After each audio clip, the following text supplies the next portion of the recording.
Salut à vous pauvres mortels. Aujourd'hui on se retrouve pour parler d'un sujet polémique qui va me permettre d'avoir des millions de vues et de gagner une somme phénoménale. Enfin j'espère. L'homosexualité dans les comics.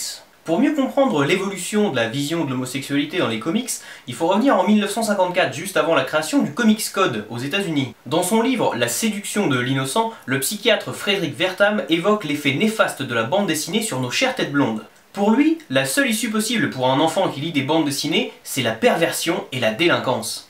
Pour appuyer sa thèse, Wertham évoque Wonder Woman, une femme qui habite sur une île uniquement peuplée de femmes. La preuve qu'elle est lesbienne, quoi.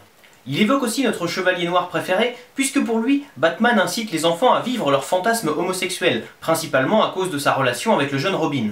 Quoique, des fois, on doute un peu quand même, quoi. Petit peu. Dans un contexte social pas toujours très tolérant, le livre de Wertham finira par influencer les politiques. Afin de gagner des électeurs, ceux-ci créeront le Comic Code Authority, qui poussera les éditeurs à l'autocensure. D'après ce fameux code, les valeurs de la famille doivent être mises en avant. Il est hors de question de parler d'homosexualité ou d'évoquer des problèmes de drogue par exemple. Il faut attendre une mise à jour du code en 1989 pour que la communauté homosexuelle puisse enfin être montrée de façon positive dans les comics. Le code finira par disparaître définitivement en 2011. Cependant, certains artistes n'attendront pas que le Comic Code les y autorise pour parler d'homosexualité dans leurs œuvres. Dès 1986, Alan Moore abordera la question dans Watchmen, qu'il faut lire absolument. Vous fermez cette vidéo, vous allez lire Watchmen, et vous revenez.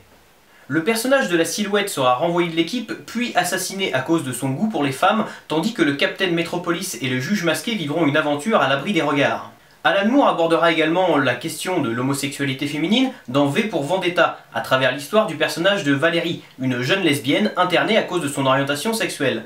On peut aussi noter que le personnage de John Constantine, créé par Moore dans les pages de Swamp Thing, est bisexuel. Même s'il ne s'agit pas là de séries grand public, Moore a brisé un tabou en parlant ouvertement d'homosexualité dans les comics, ouvrant ainsi la voie à beaucoup d'autres artistes. Chez Marvel, le personnage de North Star, plus connu chez nous sous le nom de Vega, fera sa première apparition dans les pages de X-Men en 1979. Son créateur John Byrne avouera l'avoir toujours vu comme un personnage gay, mais l'éditeur s'est longtemps opposé à cette révélation. Jim Shooter, éditeur en chef chez Marvel de 1978 à 1987, déclarait d'ailleurs « Il n'y a pas d'homosexuel dans l'univers Marvel ». North Star fera finalement son coming out dans les pages d'Alpha Flight numéro 106 en 1992. En prononçant la phrase « Je suis gay », il déclenchera bon nombre de réactions, aussi bien positives que négatives. En juin 2012, il célébrera son mariage avec son ami Kyle Ginadou dans les pages de Astonishing X-Men numéro 51, tandis que dans l'univers Ultimate, il vit une aventure avec Colossus. Si cet événement a été extrêmement médiatisé, y compris en France comme étant le premier mariage gay dans les comics, eh bien c'est totalement faux. Et oui, Marvel n'est pas vraiment en avance sur son temps, puisque chez Wildstorm, Midnighter et Apollo, respectivement des ersatz de Batman et Superman, se marieront en 2002 dans les pages de The Authority numéro 29 et adopteront même un enfant par la suite. Cela dit, le mariage gay de Marvel fit tellement de bruit que la concurrence ne pouvait pas rester sans rien faire.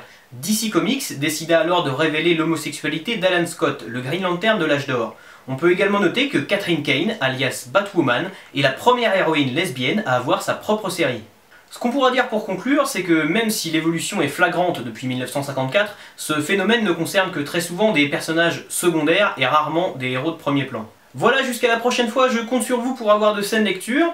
Si cette vidéo vous a plu, n'hésitez pas à la partager sur les réseaux sociaux. Si cette vidéo ne vous a pas plu, n'hésitez pas à la partager sur les réseaux sociaux. Et n'oubliez pas de vous abonner à la chaîne pour ne pas rater la prochaine.